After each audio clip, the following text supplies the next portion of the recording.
Mercedes veut confirmer les progrès de la W13 en Autriche, même si le circuit sera moins favorable. Direction l'Autriche, un enchaînement de courses est toujours le bienvenu lorsque vous avez besoin de temps en piste pour apprendre. Le week-end de Silverstone était spectaculaire avec beaucoup de soutien et de compétitivité. Ça reflète tout le travail accompli pour amener ses évos sur la voiture. Et le circuit a mis en avant les forces de notre package actuel. Lewis a piloté brillamment et a livré des batailles épiques. Un meilleur résultat aurait été possible si les choses s'étaient passées un peu différemment. George avait certainement le rythme pour remonter depuis la 8ème place. Dommage qu'il n'ait pas pu courir, mais nous sommes fiers du caractère dont il a fait preuve après l'accident.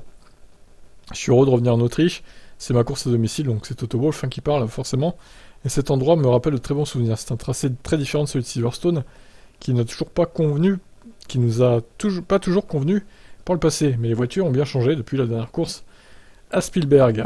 Nous allons garder la tête baissée pour préparer du mieux possible le week-end.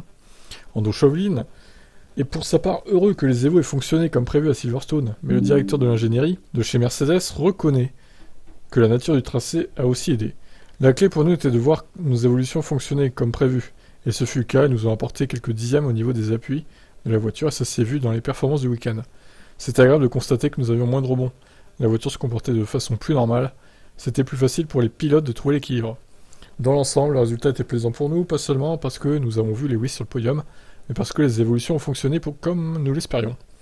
Le rythme de Lewis était similaire à celui des Ferrari, et il était même plus rapide, parfois, ce qui est très encourageant à voir. Mais était-ce dû au fait que nous roulions plus près du sol? Était-ce le circuit qui était plus lisse? Ou bien était-ce les évolutions? En réalité, notre hauteur de caisse était plutôt normale, mais c'est un circuit plus lisse. Sur les tracés plus bossés, on a encore du travail.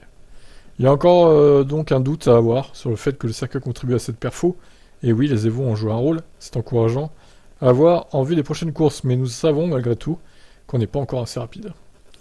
Fin d'article. Bah ouais, du coup, ça va être la course vraiment... peut-être l'une des dernières courses où Mercedes va galérer, parce que s'ils sont obligés de changer leur fond plat, Ferrari et Red Bull, pour répondre aux réglementations de millimètres, là, comme on a vu, peut-être que dès le Grand Prix de France, ils seront en lutte pour la victoire régulièrement. Donc je ne sais pas, écoutez, cette saison est vraiment très indécise au niveau de Mercedes, surtout au niveau de Mercedes, même Red Bull et Ferrari, bon, on sait qu'ils seront sur les premières et deuxièmes lignes, hein, c'est quasi évident. Mais Mercedes, ouais, c'est un peu en dents de scie, hein, les perfos de cette équipe, cette saison, donc on va attendre de voir ce qui va se passer, avant de tirer des conclusions. Allez, ciao.